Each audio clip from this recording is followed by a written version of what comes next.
privacy is an underrated mental health tool.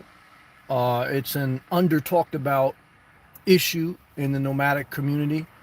Privacy is a boundary, privacy is a door. And too much time in the public, too many dealings with people, and not enough privacy will lead you burnt out. And I've noticed that myself being a public figure part time on YouTube. Backwoods Pacific Northwest, I remember you, brother, number one. I made this a public chat, which I haven't done in a while. Glad to catch you too. Thank you for still watching me. I know it's been tough for some people like you that were with me for a long time. And, you know, I got to a point on YouTube where I got a little bit burnt out on the public and living full time on the road for 5 years and dealing with people parking next to you and never having a place to go and close the door. I just got burnt out. And it reminded me, or really taught me a huge lesson over the past 5 years of, you know, there is a need for privacy. There's a price to it. Good to see you too, traveling over 50. And there's imperfection to it. I'm not going to lie to you guys. I'm not 100% happy with my home base. I'm probably still going to make some changes there. I'm keeping that a little bit private right now until I figure it out, because I need that for my mental health and my focus. Good to see you living good. Also, I'll get to all the comments. Thank you again, Backwoods, for staying with me, traveling over 50. And thank you to my two members, my man Gio, who's a life-changing inspiration member, and thank you, Adam, for being inspired to support. Mo Bang, what's up, brother? Keep it up, Sam. Mo Bang, you're another good person, and thank all the good people overwhelmingly. Thank you, Mo Bang, is what I want to say, brother. Appreciate your energy. Appreciate you. Love and respect all the good people. Forgive me for the good people who I did get a little bit short with. It's tough being a public figure. Like, I remember like being young and seeing people like, you know, actors or entertainers, wrestlers, sports people. It's, you know, I understand now why they get burnt out asking when they used to go to the podium after the game.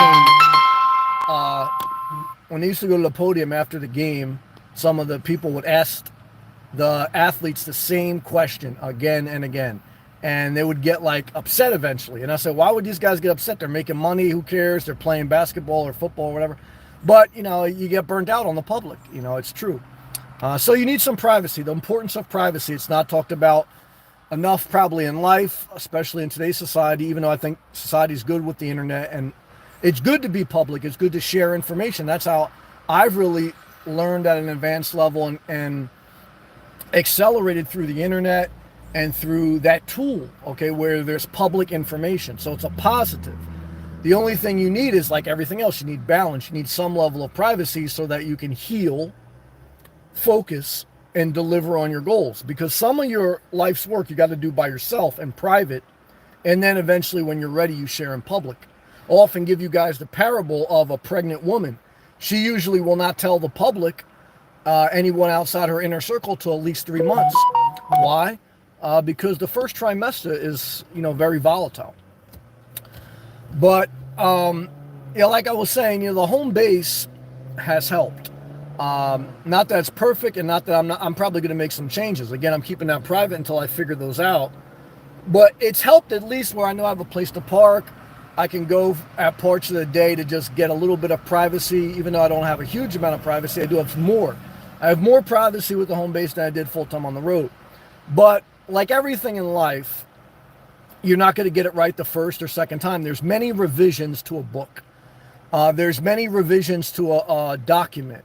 You don't just do things once, twice, and figure it out. You got to do it several times.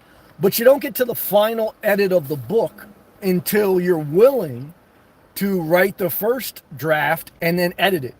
No one wants to do the work of editing, of refining, but I want to remind myself that to get to the finished product, you got to go through several revisions. You can't skip that work. It's exciting to write a book. It sucks to edit it. Authors contract out editing and revision work because it's tedious, it's horrible, it's painful. But that's your goals in life.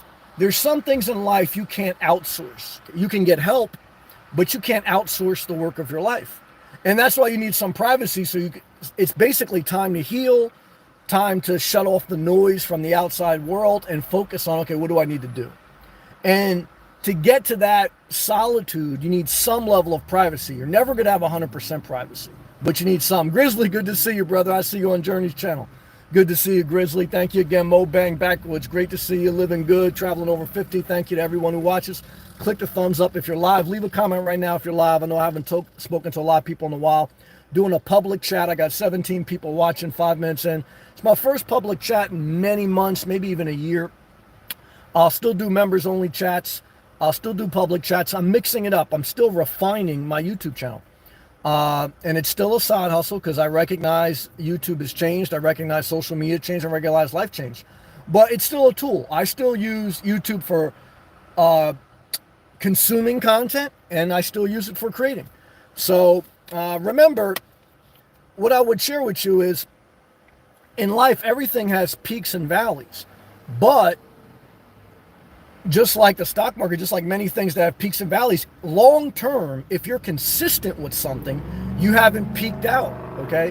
And long term, even if this thing is at a certain apex, you're refining yourself, your ability to communicate, your ability to deal with people. If you said, inspirational nomad, I'm a young man or woman, give me the number one piece of career and life advice: learning how to deal with people. That's your number one advice. Tony, it's so great to see you. So great, brother. You were such a blessing. Shout out to Canada, man. I got a couple Canadian neighbors, brother. Alina, good to see you. Thank you also, Alina. What I've learned in my 42 years of life, and what I share, the number one piece of advice: learning how to deal with people. Because to get stuff done, whether in your career or your personal life, you better believe you have to learn how to deal with people. Now, I have empathy. I know it's harder for some people because they don't have great social skills, they don't have great communication skills. So I don't want you to feel bad about that. I just want to say, like everything in life, have a goal, right? I'm never going to have an apple bottom ass. I got a wide ass, right? But I still have a goal of overall being healthy, overall being in somewhat shape, okay? And overall in my life, I'm in pretty good shape. Definitely I was obese at one time. So in life, even if you're not a great communicator, even if you're not great with people, you may not ever be the greatest, but you can be better through having a goals of, okay, at some point, whether I worked a night shift, day shift, whether I'm a mechanic or whether I'm in the corporate world, I need to learn how to deal with people better. That's a great goal. That's your number one asset in your career and your personal life. You think living as a nomad, you're not going to have to deal with people, park next to you, get stopped by a cop, you're talking to someone in a food establishment. If you can't deal with people, you're going to hurt yourself, Charlie. It's great to see you. Andrew, great to see you. I'm going to get to these comments. Yeah, and I see your comment, Andrew. How's the home base? The home base has helped. It has given me some privacy, but I'm not 100% happy with it. What percentage happy am I with the home base? Well, I always like to be honest with you guys. I'm not going to tell you all the details, but percentage-wise, 50%. You say, well, that's low. I'm being honest. Why am I only at 50%? Well, what I've learned, definitely with travel trailers, there may be some exceptions with motorhomes. I'm very sensitive to the off-gassing. Whether used or new travel trailer, they let off a chemical off-gassing called formaldehyde. And some are more stronger than others, but I'm very sensitive to it. And it doesn't sit well with me, and it could be toxic. And my health is my number one thing. Your air quality is number one thing. So I got an RV lot with an RV on it. I've made some changes there, but that's an issue. I don't know if I want to buy a Class B because I really don't think I want to invest $100,000 in a motorhome with no guarantee that it's not going to have some level of formaldehyde or off-gassing, because the same materials are used by the same manufacturers, just a little bit better quality. Because too, I want to be in Florida 90% of the year and only travel in the fall. So I don't need to invest that much in a motorhome. I'm really not keen, though, on a single family house, a small mobile home, or a small condo possible, even though I really didn't want to go shared walls. Mobang, thank you again. Grace's super chat, $5. My man Mobang from California. He said, once you go to a warm weather climate, you never go back. Here's the value of a home base. Long term, and at least 5 years, it's going to appreciate in value. Ask Mo Bang, who bought a property in California. I don't know what he said. I think he told me 20 years ago. They may have said he bought at the peak. I had someone tell me that. Well, if you fast forward 20 years from now, I guarantee you almost every property in the country will be up higher. But, you know, you got to have a good quality of life. He goes, I watched all your videos. Thank you, Mo Bang. You are giving out useful information. I try to, you know, and entertainment. You know, and I've also have empathy on that too, because I'm a consumer as well as a creator. And so I get some of the negativities. You watch someone and you're just like, I don't agree with them. So you start typing this crazy comment, which I get it. But YouTube has, but I would just say this. What you realize as you get older and more mature, if you're a consumer or a creator, one is take it as entertainment. Two is you're not going to change anyone. So don't worry if they have a different opinion of you. If you really don't like the channel, and this applies to myself when I'm watching other people, if you really don't like something, just move on. Why? Because to go back and forth with someone online, whether about politics or a life view or the way they live their life, it's not going to really help you or them. And I get it when you make the mistake of doing it, because I've done it myself, but you got to grow past that. Like many things in life, you have to learn to grow past, and many things in life, even if they're a public figure, like, you know, doesn't mean you go to the game to boo or to cheer. I get some people do that, but you got to grow past that, right? Because, you know, it's just not healthy for you or them. You know, you can enjoy life, you can enjoy YouTube without too much craziness, you know, but everyone's different. I get that too. Thank you, Mo Bang. So let me get some of these comments. Leave a comment. We're live right now, public chat. I haven't done this in a while. Why? Well, like I said, I got to a season where I needed more privacy online as a public figure part-time. And, you know, the home base thing was a big decision. So it's been a big adjustment. In some ways, again, I'm happy that I don't have to fight for a place to go every night. That's a positive. The negative is, you know, there's always cattiness in any community. You know, which really would disappoint me a little bit in the beginning is I stay to myself and I don't bother anyone. And then when I have to deal with cattiness, when I'm like not bothering anyone, that bothers me. Okay. Because I get if I'm in someone's way, or I'm doing something wrong, then they have a right to bother. They have a right to correct me. But if I'm not bothering no one and I'm following the rules, people don't have a right to go in your private space. And that happened a couple of times. I'm not going to share that, but I just said, wow, I mean, this person's out of their mind. I mean, you know, I would never think to come to them and tell them how to do their private business. But, you know, there is an entitlement. I saw that in different aspects of life. You'll see that, you know, if you get on a job and someone's been there for 20 years, if you go to a church and someone's been there for 20 years, if you go to a community and someone's been there for 20 years, they feel entitled. They feel entitled to tell you, this is my community. It ain't your community. And it ain't your church, and it ain't your business. You can share your experience. But if I paid my money, and if I'm doing my job, and I'm not bothering your private space, don't come in mine. Because I'm a quiet person, guys, especially as I get older, and I'm to myself. And I'm not going to cross the line of unhealthy conflict, but I'm not going to let someone bully me. And I'm not going to get, you know, because not if I'm not doing anything wrong. It's not right. I don't deal with abuse well. I mean, someone tries to abuse you, you know, emotionally, financially, I don't deal with that well. I'm not going to go crazy because I'm not going to destroy my own life trying to prove a point. But I'll tell you one thing, it's not going to happen because I'm not going to live like that. So, but the home base, the negative is I don't like RVs. Now, definitely not travel. I love them as far as like the size of them. They're small.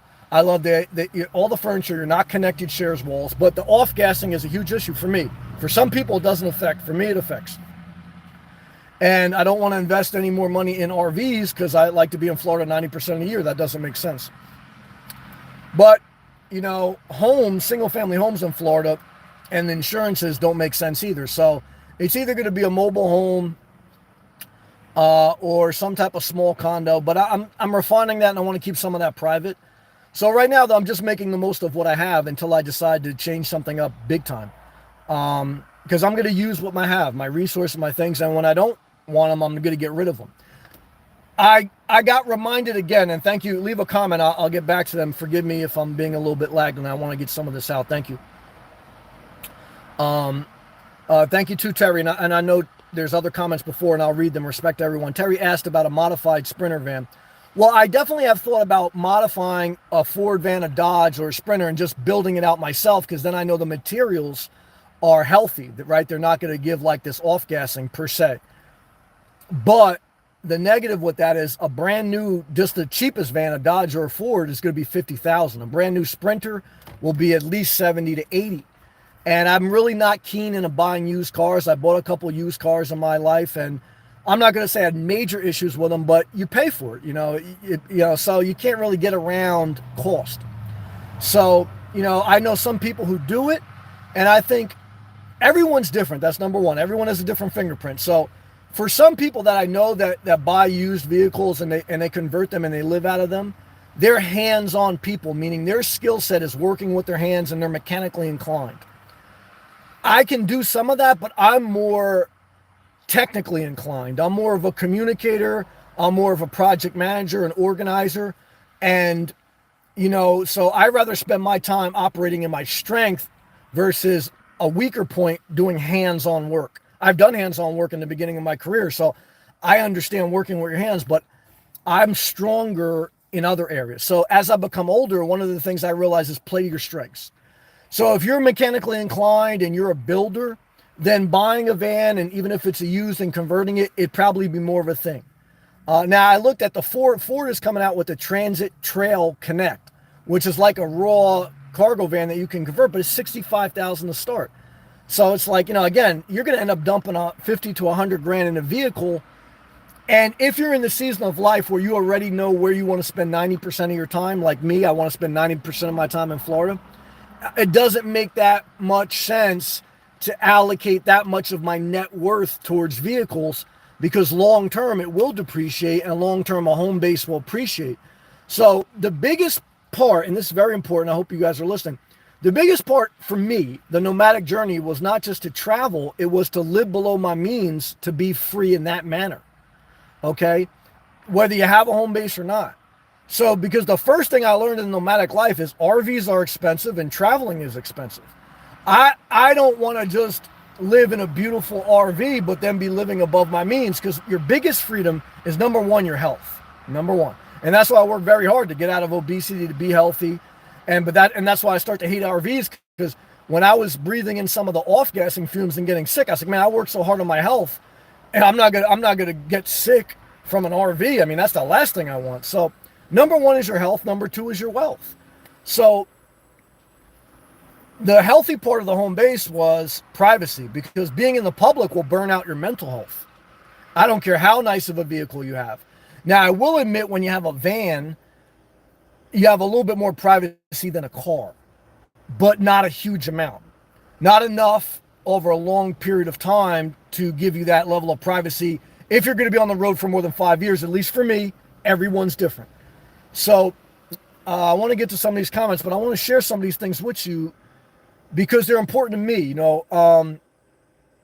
So am I a little bit disheartened because it took such a big commitment to get to the home base, because I really struggled with that. You guys who watch the channel, for years, for the last 2 years, and then the coronavirus hit, and then I was so close to getting a home base, the coronavirus hit, and then everything skyrocketed up, and I felt like I got screwed. But I have to stay positive. Why? Because I'm still blessed. I'm still very fortunate if I look at life and many others. So I have to remind myself that. And then two is I have to say, okay, you can't go backwards. You can't say, well, I should have bought the home base before the coronavirus hit. You can't do that life. And I wasn't ready, to be honest with you. So either way, you got to always focus on going forward, right? So the biggest disheartening thing was I don't feel like it's the final version, right? So I got to make another revision, which I hate change. And I realize now, again, I get reminded why people have storage units, because it's so easy to say, oh, man, I don't want to do any more change. I'm just going to keep this thing in storage, or I'm just not going to use this. I don't want to live like that. Now, I'm not going to rush to make a bunch of big decisions in a row and just go from one thing to another. And that's why I've took some of my privacy back, because I need to focus, because your first priority is to take care of yourself in a way so that you can, support yourself through your job and through your side hustles, and your health, take care of your health. Because one thing I got reminded when I was in the hospital or when I was very sick is that I don't care even if it's your mother or a great nurse or a great doctor. You don't want to be in a position, if you can help it long term, to have other people take care of you. As much as you thank God that people can help you, for me, that there's nothing that hurts. I remember being there. I was like, I gotta take care of myself. I can't be in this position. So, it's like, I'm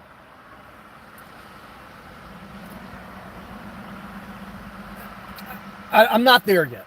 Is part of what I was getting at with the home base. So I'll figure it out. But like everything in life, you got to go through the fire. You can write your plan out, and you should structure your ideas and your goals, but you're going to have to revise it. Why? I don't know any document that I've ever done in my personal business life, whatever, that the first draft is always a revision. But don't let that discourage you, and put your dreams in storage. And don't keep stuff in storage. Why? Because that's how you just lose your life. Either use it or lose it. And until I change, I'm going to use what I have. And I'm going to be thoughtful. Let me get some of these comments. Thank you again to everyone who watches. Thank you to my two members, Gio and Adam. Thank you to Mobang for the super chats. Click the thumbs up if you watch. Let me read these comments, and then I'll probably keep it moving. Backwoods, again, it's been great to see you, and thank you for being a long-time viewer. Traveling over 50, again, great to see you.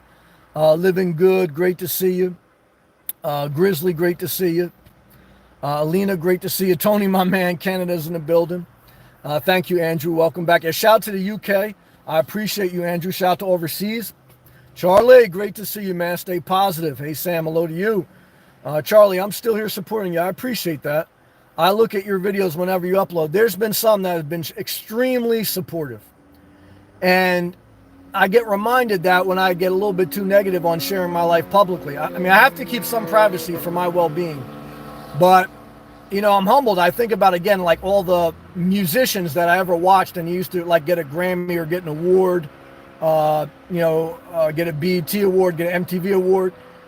And, a lot of them used to thank the fans. And you don't realize until you're some level of a public figure, even though I'm a small public figure in some regards, there is something that you have to acknowledge, the fans. Without the fans, you're not here. Now, you're still you, and you can't live your life for the fans, but, you got to acknowledge that, so it's a humbling thing. Thank you again, Mo Bang. I appreciate you saying don't stop contributing. Same to you. Because I watch your videos and I appreciate your attitude. Your attitude is the number one thing I see when I watch your videos, and I appreciate that, Mo Bang. Forgive me, guys, if I skip a comment or if I don't read it completely. Leave it again. I'll get to it as long as I can, but if I don't, again, I'm not trying to be rude to you. Let me bring up my laptop, too, so I could see the comments from my laptop. But let's go to the next one. AR6, what's up, man? Thank you for staying with me. I appreciate that very much. ESP's here. AR6 says, hey, how you been, Nomad? I've been good. Thank you. Well, I'm not going to say I've been good all the time. I've been good as far as how I'm acting. But I've had some down, just like everyone. I don't care who you are in life. Married, single, home base, no home base. You're going to have ups and downs. I had them before a home base. I'm after a home base. Like I said, just a couple of things were negative. We're at a couple downs these past year. Probably the biggest downs was one, again, I got burnt out on the public. Two is I made a big commitment, and there's some issues with it. Again, one is I don't like travel trailers because there's an off-gassing I'm sensitive to. And there was a little cattiness. I corrected it. Hopefully it's done. That was in the community that came towards me that I felt was unjust because I didn't do anything. So, that just hurt me because I spent a lot of money and a lot of time to get to where I'm at, and to get shit from someone else, one was like almost blew my mind, and thank God I was able to keep my composure. And number two is what I got,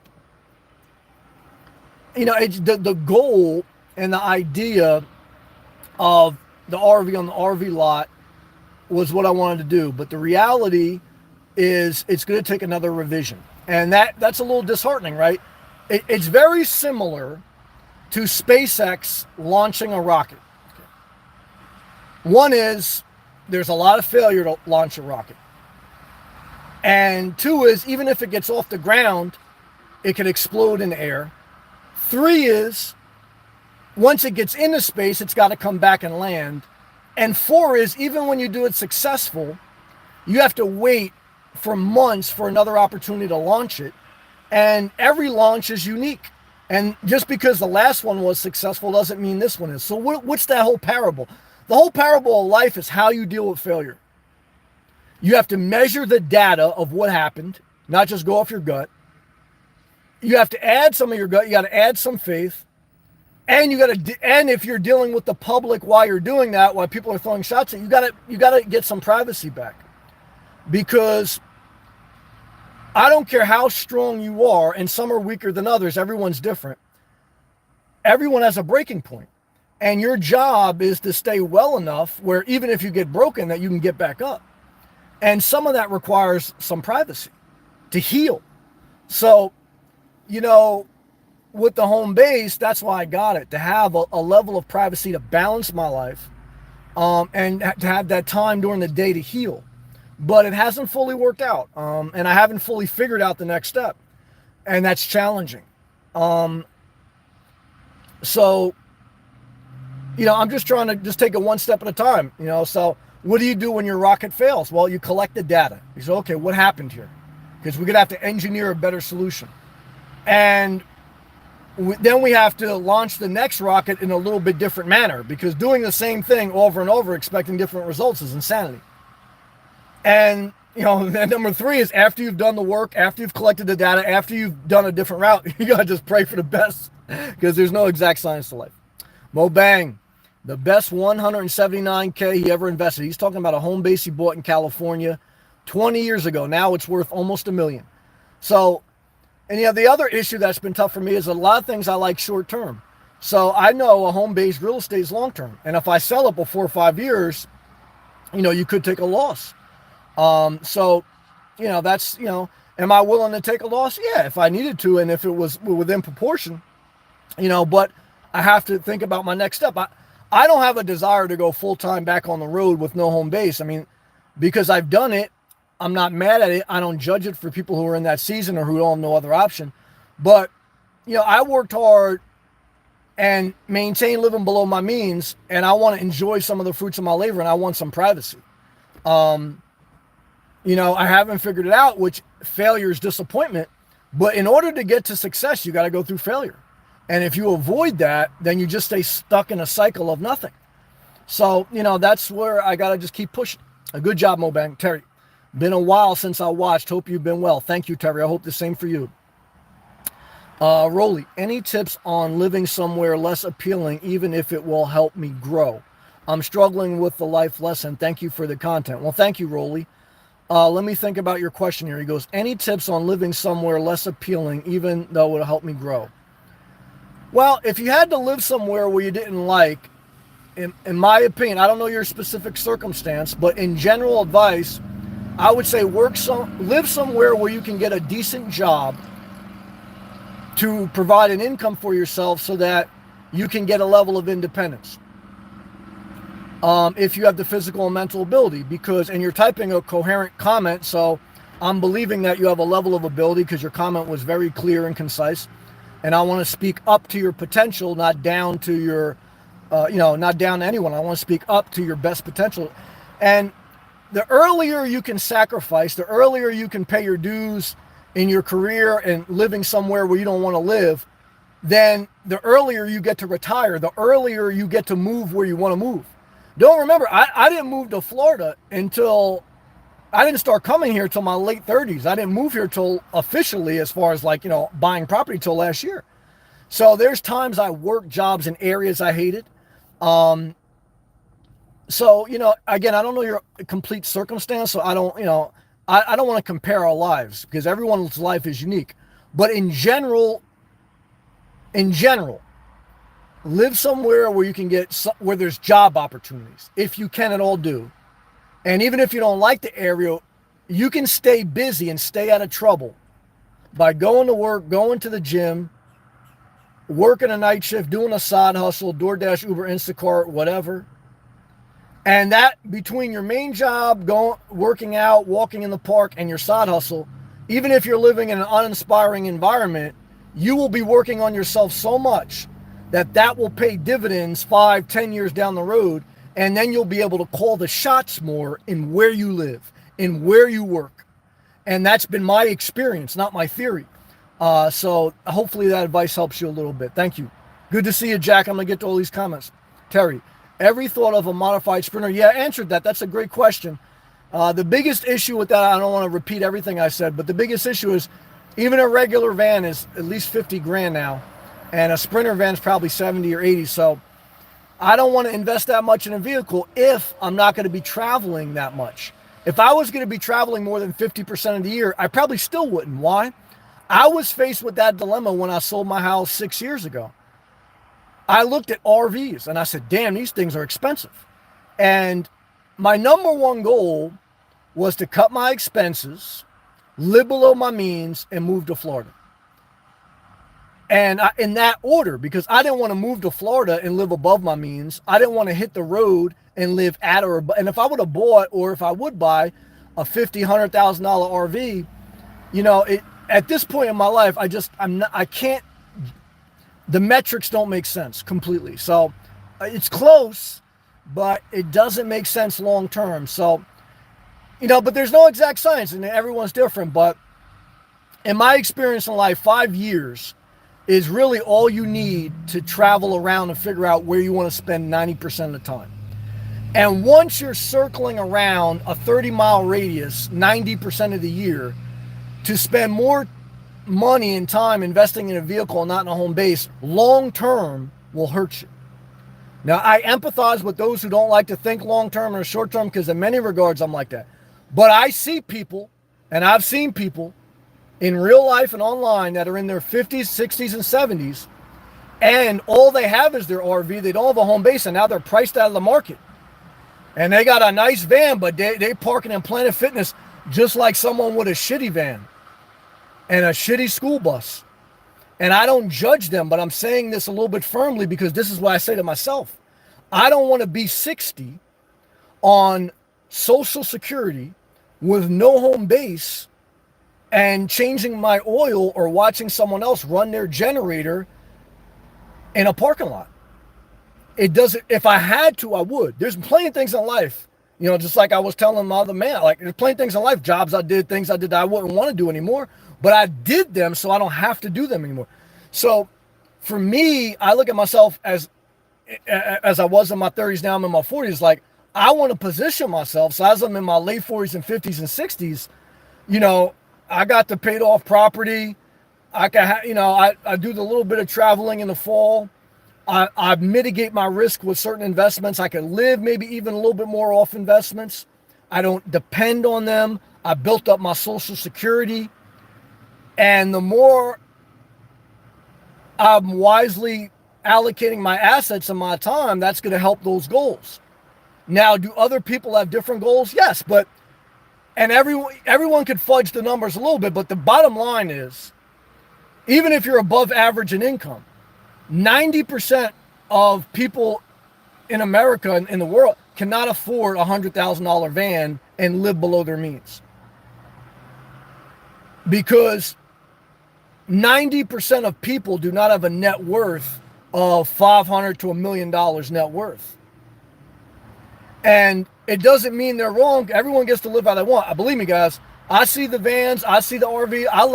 I support everyone who does them. They're not hurting anyone. But for me, this is just me now. I'm sharing like some of my thoughts, is that I want to be financially free, where I could do some of my investments that I want to do, that I never have to worry about prices as much when I go into a grocery store or gas or electric.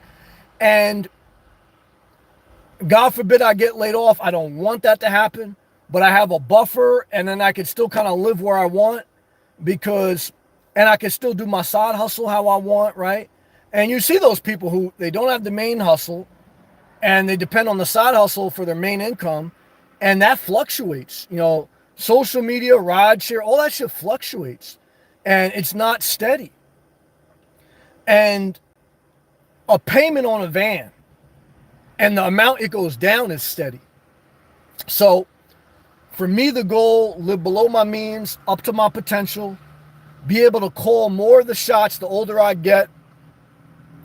And that's it, But all that being said, I still feel I failed a little bit on the home base, but I failed a little bit on the electrical exam. I failed a lot at different times at different things in my career, but the only way to get to better is to go through failure in a calculated way with a level of persistence and collecting data and trying to be wise in the future.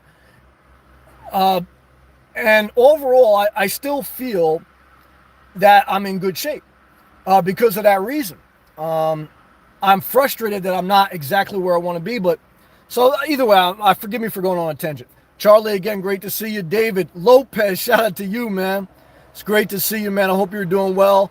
You're getting close to hot dog season again. David is a hot dog vendor up in Northeast.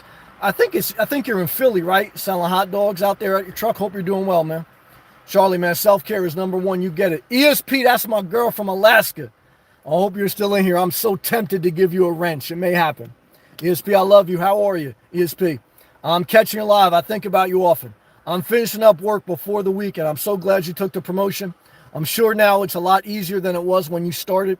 And I pray for you daily. I hope you're doing well. Marcy, I agree. Privacy is important. Yep, it's part of self-care. Thank you, Marcy. Great to see you. One of those guys. If you have an RV, you have to pay lot rent. There's some communities where you can own the lot. In some communities you can't. You have to pay lot rent. So I'm in a community where I don't have lot rent. There's ownership in the land. So but no matter what, you're going to have bills, whether HOA or property taxes. So lot rent just covers HOA, property taxes, and a little bit more for the corporation or the individual who you're paying lot rent to. So you're not going to get away from paying bills, whether it's lot rent or property tax. So you just got to figure out how can you live below your means.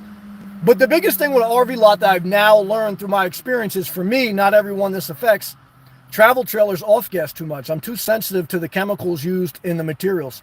So some people are not affected by it. I am. So that's where I got to adjust. He goes, I just live in an SUV. Yeah, I don't judge it because I did the same thing, and I still have basically all my belongings here. I still spend most of my day in my, not in my SUV. This is probably the longest I sit in it, but living out of it.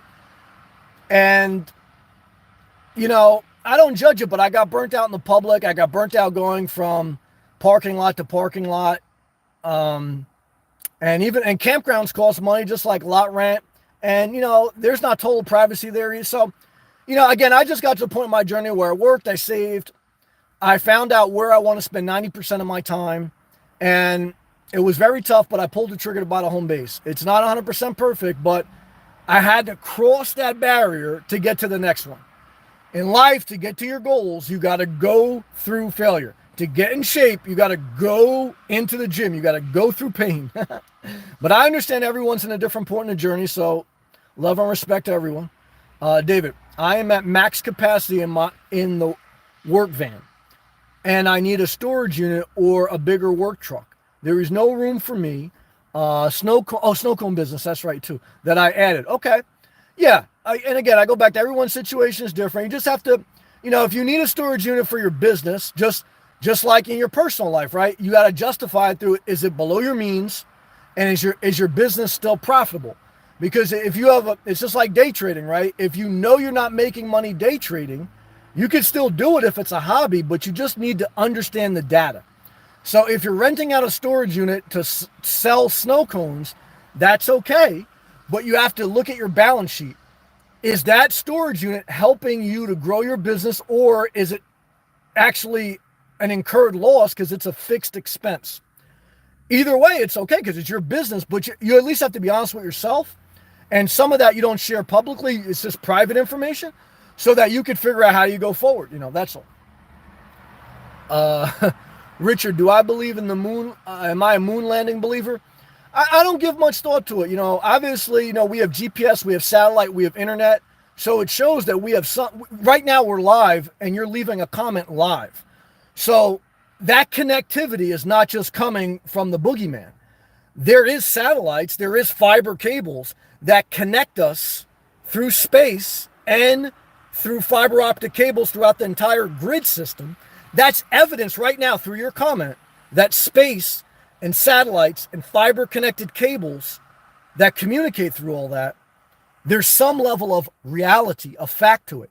Now, as far as all the details, I mean, that's, to be debated, but, that's all. And I know, there's other perspectives out there. And I know we got a few little negative things here, but we're staying positive.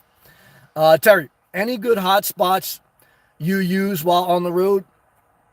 No, well, my mobile internet has been great. Starbucks is always for the win as far as the best internet if you need it. And then there's internet in Planet Fitness. There's internet in just about any establishment, Panera Bread or Publix or anything. But Starbucks is my go-to for internet when I really need it. Good to see you, Terry. Andrew, I noticed you disabled the comments for your videos. What happened to make you do that?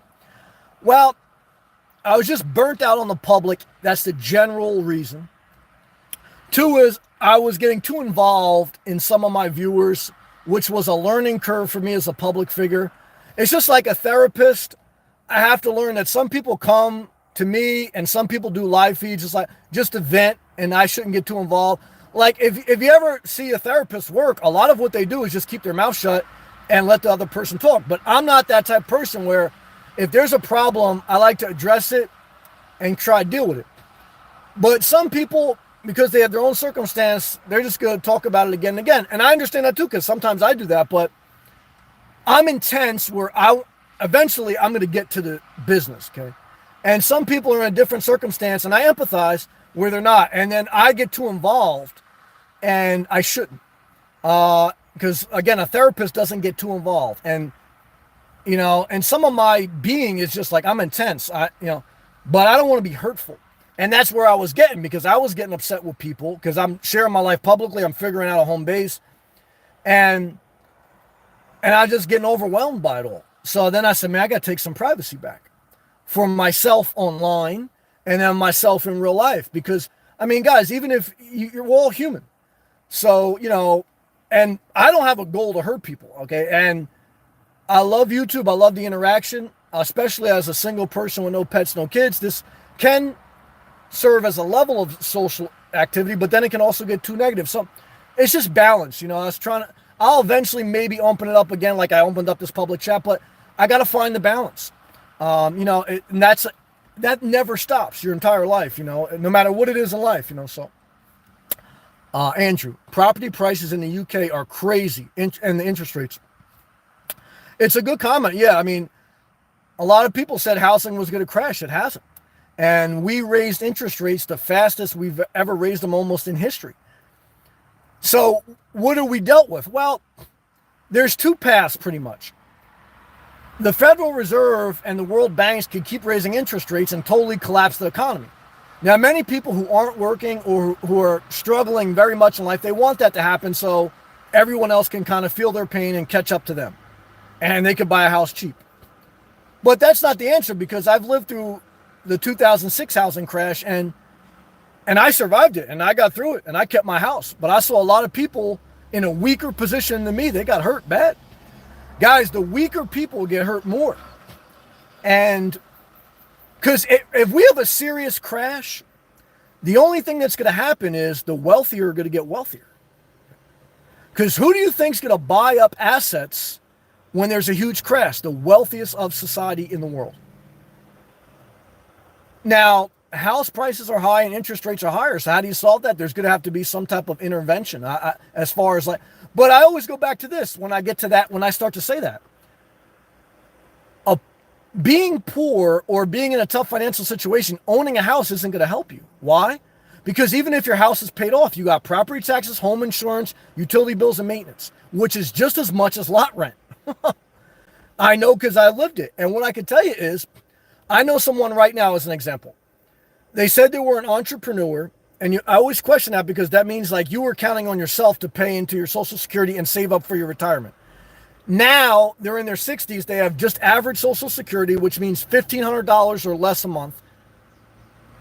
And they really don't have any investments in any nest egg. And they're complaining that housing is unaffordable. Well, right now, if houses were $50,000 each, they couldn't afford that. They couldn't get a loan on that. They don't have enough income. And even if they had it outright, they'd struggle to maintain it. So, but I do still agree that there should be rezoning of certain areas, and there should be smaller homes built. There should be regulation around that. You know, there should be some sections, you know, new houses, nice houses, not ghetto, but smaller size, square footage, and a little bit more land separation. So the government would have to subsidize that. Not just subsidize people, but subsidize the land developers so that they can make smaller houses, still make a profit, and give more land space. You know, so that'd be the only answer. Because, you know, again, you know, right now we have the lowest unemployment in history. So if you're not working, you know, but I empathize that there's certain people, they just struggle to deal with people. That's their number one problem. And they struggle to discipline their mind a little bit.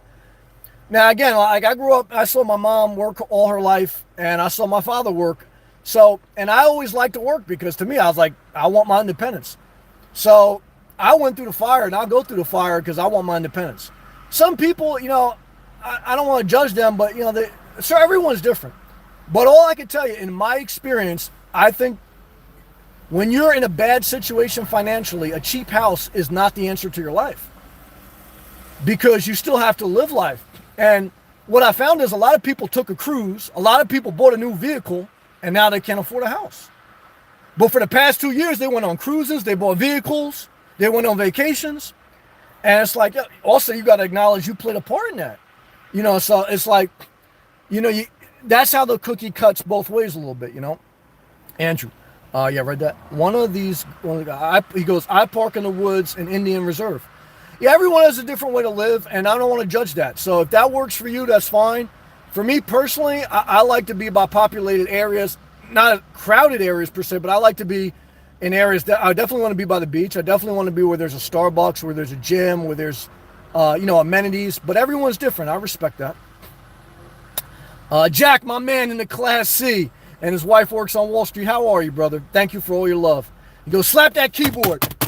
Wake up, thy sloth. Wake up out of thy slumber. Yeah, we still got it, brother.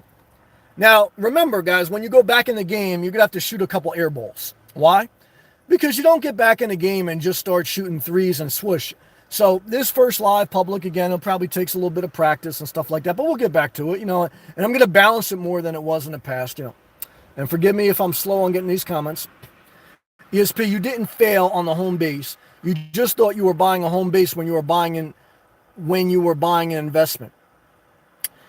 Yeah, it's tough, you know. That's a good comment because there's two things about that. One is long term, I think the property that I bought is a good investment. But when I don't have a good personal feeling about it, I say, Sam, this is not just an investment. This is where you come to reset your private space. And that's where there's the negative, because you don't want to just buy a property without looking at the financial long-term implications of it.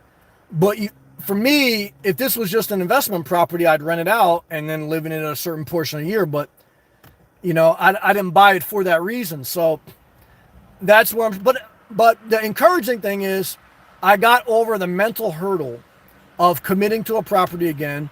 I got the experience of living in an RV. I got the experience of dealing with a little bit of cattiness in the community again and overcoming it with dignity and grace. And I think exposing some unfair practices that were happening and people getting treated unfairly. You know, again, I'm keeping that private, some of it, but in general, I want to say that. And that's what I always want to tell you in life, guys. I've dealt with bullies a couple times in my life, and I don't seek conflict, and I won't resort to, I'll do everything I can to avoid physical things and things like that.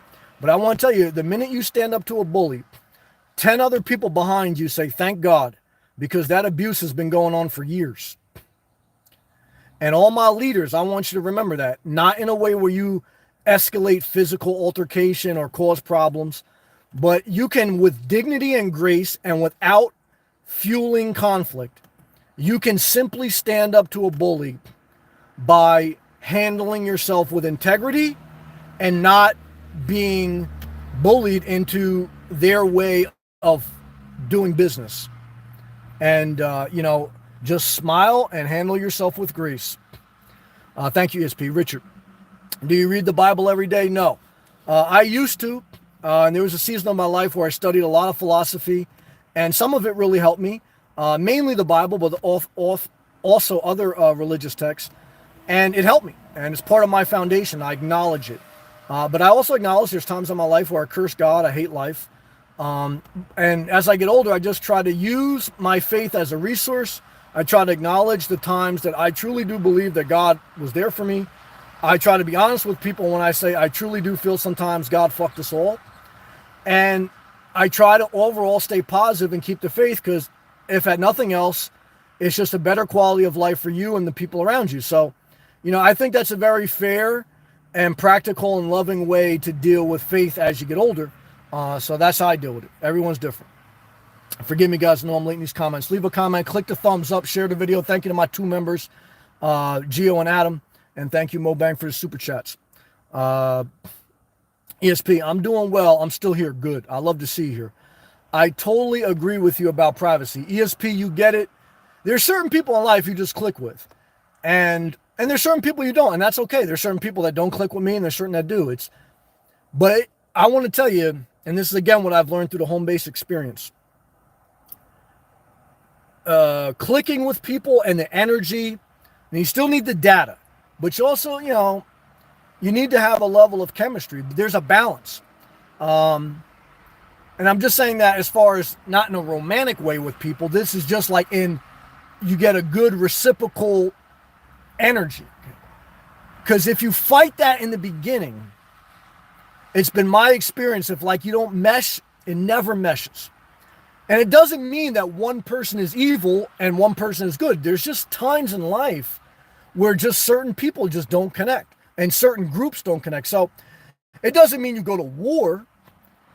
It means you try to just respect each other's privacy, and you try to go upon your life without hurting or infringing on other people's privacy. That's how I look at it, but not everyone looks at it like that, Earth, I'm listening from the beginning, and you are always correct. Thank you, Earth. Great to have you here. Thank you, Earth Angel. I was flooded in my duplex. I'm sorry to hear that. I was renting in Fort Lauderdale. Yeah, they had a flood a few weeks back. Lost a car and materials and home, but I'm considering getting me an SUV to live in my car. Okay, yeah, I know. Fort Lauderdale, the Miami area, they're very low sea level. It's very South Florida. So they experience flooding the worst. But that's why you have home insurance if you have it. If you don't, that's the risk you take. So look, have I ever lived in an SUV in South Florida in the summer? Yes. Is it a little bit tough? Yes. Is it doable if you're a certain person? Yes. Is it a long-term solution? In my opinion, no, but everyone's in a different season, and I've done it, and I'd do it again, and I'm still looking at what I'm going to do next. So, that's the best way I can answer it. Earth Angel, I'm back in Geo. Okay, shout out to Georgia. If I miss a comment, guys or girls, please forgive me. With family. Okay, shout out to you and your family. Andrew. On one of our radio stations in the UK today, someone called in as after paying their mortgage for 20 years, they now have lost their house due to payment being too high. That's weird, because I'd be surprised after 20 years they don't have any equity unless they've taken out home equity. There's always two sides to every story. There's the person that may be on TV and the news anchor trying to make it real pity party. But what I experienced through the housing crash in 2006, I work with people, they're great people. But they complained about getting foreclosed on, but for 2 years, they paid no mortgage. And what did they do with all that money? They didn't say anything about that. So I guarantee you, if that person was paying a mortgage for 20 years, one is they definitely have positive equity if they didn't take out a home equity loan, which I've done in the past, I got to admit. So that's the part of the story we need to hear. Where's your home equity? They wouldn't just foreclose on your house if you have home equity. Did you take out a home loan many times? There's more to that story, so that's what you got to remember. Not that I don't have empathy.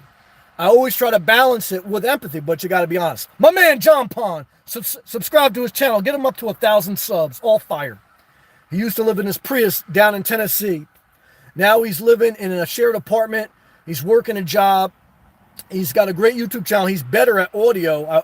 I got to get some sound audio advice from him as far as audio engineering for podcasts. He's great. He's got a great channel as far as his backdrop, his sound quality is excellent. He does mainly gaming, but you could tell he's an engineer. He should be working like in sound engineering or something. Got great audio quality. Good to see you, John Pond.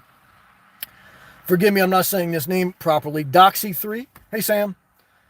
Any new and funny road stories? Your prior video, about the group of old ladies in Starbucks still cracks me up. Keep up the great work. Thank you. Thank you very much, Doxy3. Yeah, the road stories are less because I have the home base at night. So I don't see the crazy shit I used to see at the gas stations. The other night I was out a little bit later and the Planet Fitness parking lot was packed, man. I said, man, there's a lot more nomads on the road, at least seemed like it. And so I'm out of the public a little bit more, so my stories are a little bit less, which I like because I'm not burnt out. There's part of an excitement of the road I miss, and there's part of, I don't want to say freedom but just no, less cattiness. But no wacky stories, but there may be more to come because I may be changing things up. John Pond, $4.99 super chat. Thank you, brother. Thank you for the kind words. You're killing it, man. You know I mean it. Stay positive and keep showing up. You listen, and and that's like another person we connected with. You always show me love, brother. And I'm rooting for you. I'm rooting for everyone, guys. Believe me, I want to see people succeed, not fail. So thank you, John Pond. Thank you, brother. You keep pushing forward on your journey. And you'll figure it out. You're figuring it out. Adam's in here. One of the first people to sign back up for the memberships. Thank you, brother. Shout out to you. Living in Illinois, but formerly from South Florida. He goes, Sam, how are you doing, my friend? Well, I'm doing okay. Some negative, some positive. How are you? I think about you. I know your mother passed away last year, but let's go forward. I hope your father's doing okay. I hope your son's doing okay. I don't know if you're back with the girl, or I hope your FedEx job is doing okay. It's about you more than me in that regard. But to share my life so that you can know that, I'm still going through overall, there's more good than bad. But to get to better, you're always going to have to deal with some adversity. So don't hide from adversity, but don't seek it. If you hide from adversity, you're just going to roll over in bed. But if you seek it, you're going to end up in jail. So what you're trying to do in life is fire off the first email, complete things before they need to be completed. What you're trying to do is be proactive, because life gonna come at you regardless. So you might as well deal with it, the good and the bad, and stay positive. Adam, John Pond's going live right now. Sub him up. Thank you again, John Pond. Go in there, go into John Pond's chat and tell him Inspirational Nomad sent you. Adam, just getting off of work. You're killing it, man. FedEx is a good career. Work right now, long day. Well, I'll tell you this. In my experience, it feels better getting off of work after a long day than it does sleeping all day, being up all night, and having anxiety about not having enough income. And this is how I've tricked myself over the years, and it's gotten easier. In the beginning of your career, and as you go through your career, there's times where you really hate work, and it's understandable. How I convince myself, and how I have, it's gotten easier over time because you move up, you do different things, but because I went through it, so I said, well, I'm not going to show up, or I'm not going to go here, even though I didn't do that too much, but there were times I did it, and every time I didn't show up, I felt worse about myself. Every time I didn't work enough, I had more anxiety about not having enough income. So what I found for me is that I feel better showing up, getting through a long day, and having that direct deposit than I do not showing up, sloshing around all day, and then preaching that there's a crash coming. The crash is only coming if you're slumbering, if you're living below your potential. Look, guys, any of us can get broken financially, emotionally. So I'm not saying that pridefully, that, but I'm saying that humbly but boldly, that, and I get that some people are disabled, so I don't shame them for that. But for all those who can, in whatever ability they have, do what you need to do for yourself. That's it. And keep some of that private. We don't need to know everything, but I want to share those things with you. The director, man, I appreciate you, man. I know you sent me a message the other day. You said, Sam, I miss our talks. I miss you too. And you've been a pleasant surprise. One is you show me you're very tough, tougher than even you think. And I thank you for still uploading. I thank you for being a great supportive person that I've connected with online, and I believe in you, brother. Stay positive. The director, there he is. Good to see you doing well, Sam. I appreciate that. Some things are well, some things are bad, but overall, things are good. That's the best way to put it. And some of the things that are bad, I'm keeping some private, but I'm trying to share some things also. The director, I've missed these live feeds. Well, so have I, but I also know that they were too much at one point. So everything in life, you got to know, okay, when do I need to step back? When do I need to take some stuff private? So there's that season that all of us have to adjust, Thank you again, the director, a.k.a. Charles. Terry, any good supplement you recommend for energy? For me, I never got into supplements. Technically, they're not even regulated by the FDA. Everyone's different, but for me, I just try to overall eat healthy. No processed food, really. No excessive munchies. Consistently moving my body. Overall eating whole foods. Not too much meat. Some fish. Always some kale and some raw vegetables throughout the day. I have more than the recommended calories, but I believe, I know definitely throughout my past, I am at a great place. Am I at the best place? No, but I'm at a good place, and I'm at a sustainable, healthy place for my body type, for my age. The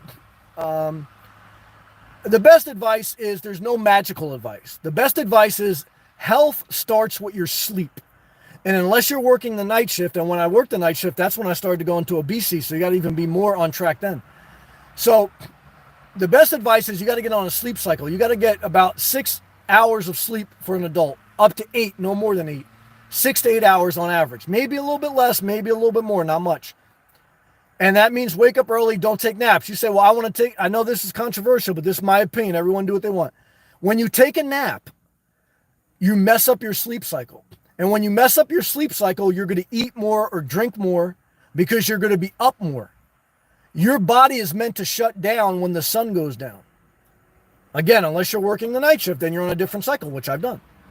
So when you take a nap, you're going to be up more when the sun is down, and that's when those extra calories kill you even more. So, the best advice I can give is stay positive. And I understand there's some negativity, but I think that's just general good advice. And I want to say love to everyone. So thank you for the comment, though. It was definitely, a good comment. Good to see you. Adam. Yeah, I've answered that already. Great to see you. John Pond, thank you again. Andrew, tell us the story. Earth Angel, thank you very much. I appreciate that. You see that thank you, Earth Angel. Number one, thank you. Truly appreciate that. Don't take it for granted. I have super chatted other people, and I've gotten super chats. So when I'm in other live chats, I try to practice, and I try to remember this when I'm doing a live. When I'm in another live chat giving a super chat, I say, man, I hope that they appreciate that. And I do appreciate it. So all I can tell you is thank you sincerely. All I can tell you is I hope my videos, at the very least, they entertain, okay? At the very best, they give you some general life advice that you can apply to help yourself. And even me, when I do these, it's an exercise for me to say, okay, where do I need to be more patient? How do I need to handle this person? How do I need to handle this troll? How do I need to handle this positive person? I need to spend more time on the positive people because they're showing me that they appreciate me. And that's taken time to adjust. I'm still adjusting to it. And that's why I took back some privacy. So I said, man, I found that I was in a place on my channel where I was hurting my supporters more than I was helping them. And again, YouTube's a side hustle. It's a form of entertainment. But also, it's not my main hustle. And I don't want it to be a platform where it's used as a weapon. Because that's not what I'm about. But sometimes in life, we get off track. So what do you do when you get off track? You got to step back. And you gotta take some stuff private. And you got to say, okay, I gotta work on this. Okay. And in life, if you avoid that, then you just repeat this cycle of either abuse or your growth has peaked. Like, again, to me, it's okay if my channel peaked, but I don't want my personal growth to peak, because it's my personal growth that's going to get me the bag, that's going to get me the health, that's going to get, because YouTube is just one avenue. I've had 4 other businesses. I've worked for 4 major corporations.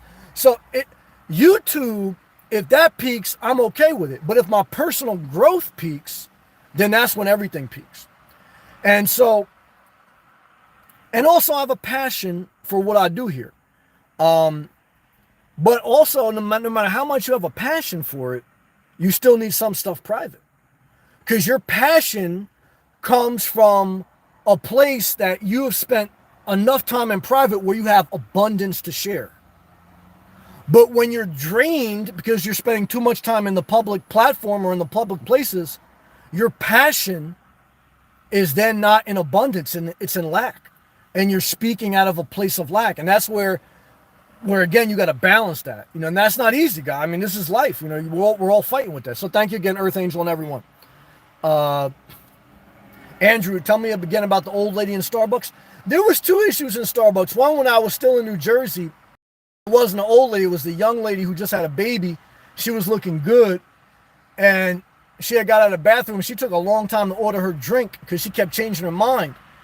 And then she asked me to help her to do something. And I was looking, I was like, damn, this girl's hot for just having a kid. And I was looking at her just like admiring her beauty, but I was getting pissed that she was taking a long time to get her coffee in, because I always want to get my coffee. I want to get going. So I'm trying to be patient. I'm like, God, help me. But she looked good. So I was like, she could take a little bit longer, So, but I remember the Lord taught me a lesson every time. And I want to say, in my opinion, everyone's different. I believe in yes fab. For men, most men, I know women may be a little bit different. I believe you should masturbate once a day and no more than 15 minutes on porn, because then it becomes an obsession.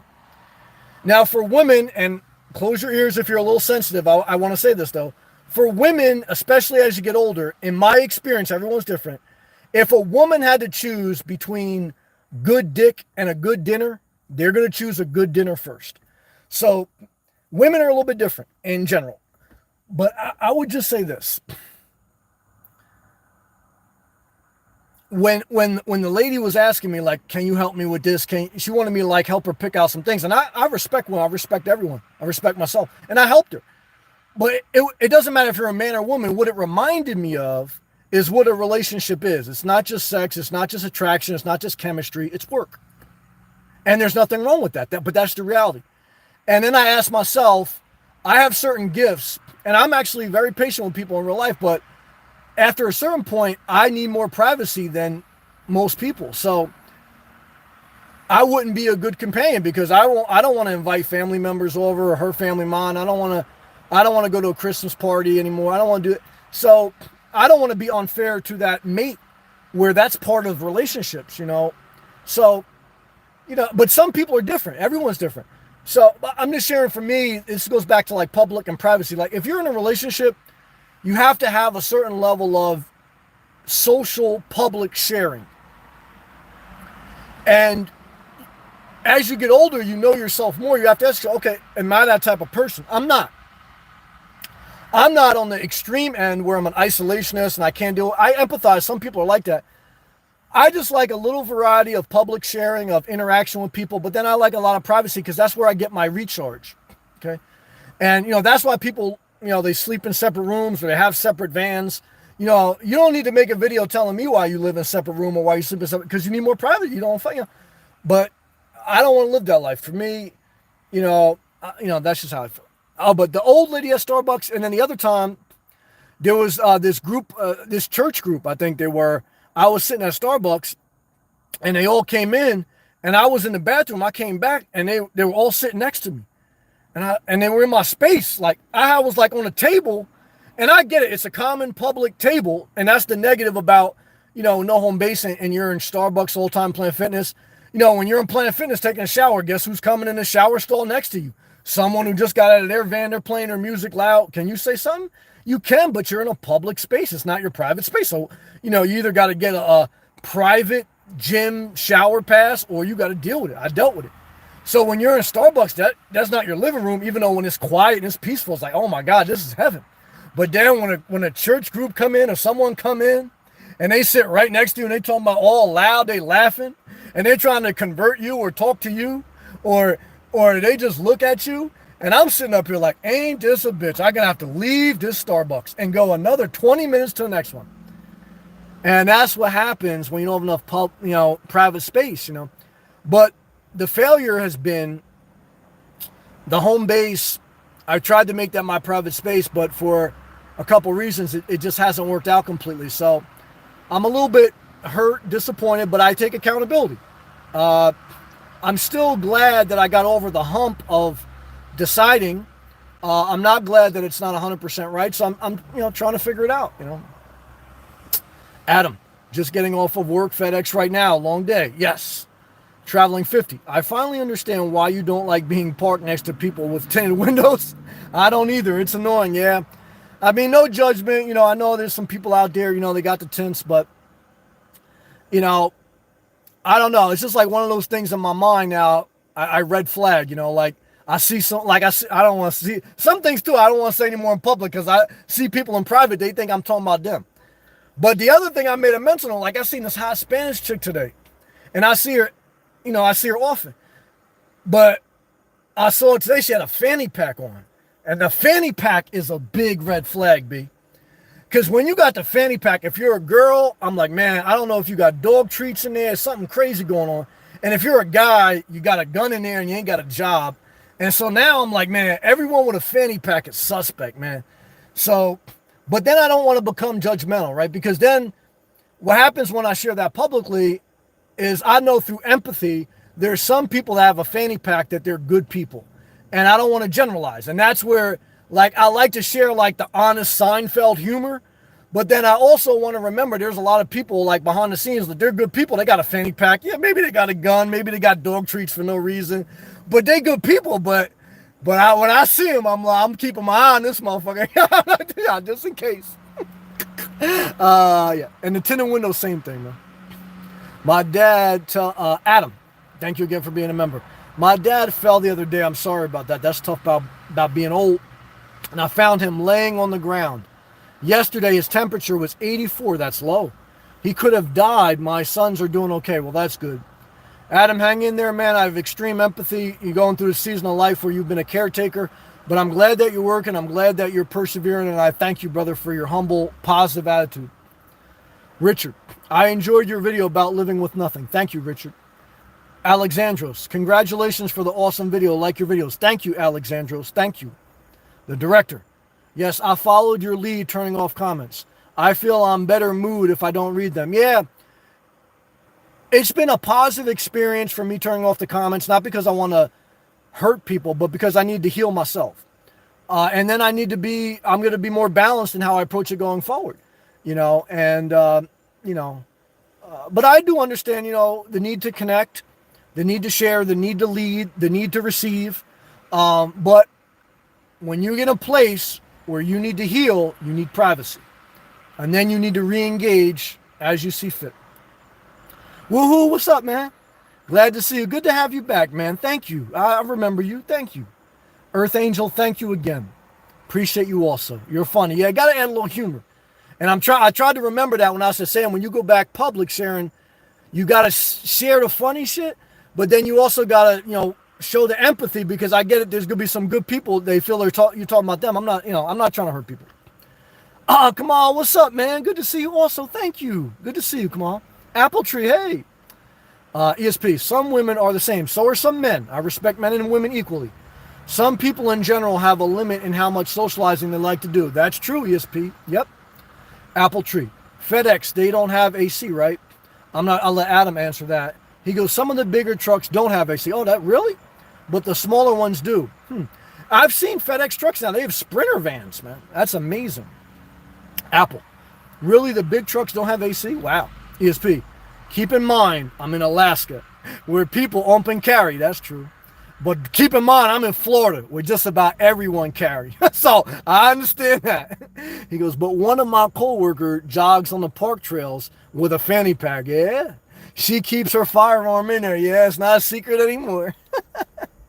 Alina, I love how authentic you are. Thank you for sharing. Thank you, Alina. Please do more of the lies if you can. I'm going to try to mix them in like a boxer. I'm going to mix it up a little bit. It helps many people. I appreciate that. I really do. And I want to end on that positive note. I want to learn to end on a positive note. So thank you, Alina. Thank you to everyone tonight who watched. I hope I acknowledged all the comments. Thank you to my members, Gio and Adam. Thank you to Mobang. Thank you to Earth Angel. Thank you to John Pond. Thank you to everyone who clicked a thumbs up, who left a comment. Everyone. Mobang, Backwoods, a lot of great people in here I've seen. Tony, I haven't seen in a while. Again, what should you take YouTube as? Well, take it as entertainment so you don't feel like you're being misled. Then, if you can take some good out of a video, even if it's entertainment, apply the good, but test everything for yourself. And then you figure out how you want to live as long as you're not hurting anyone. I think that's very fair, and that's all I could share. Okay? Thank you.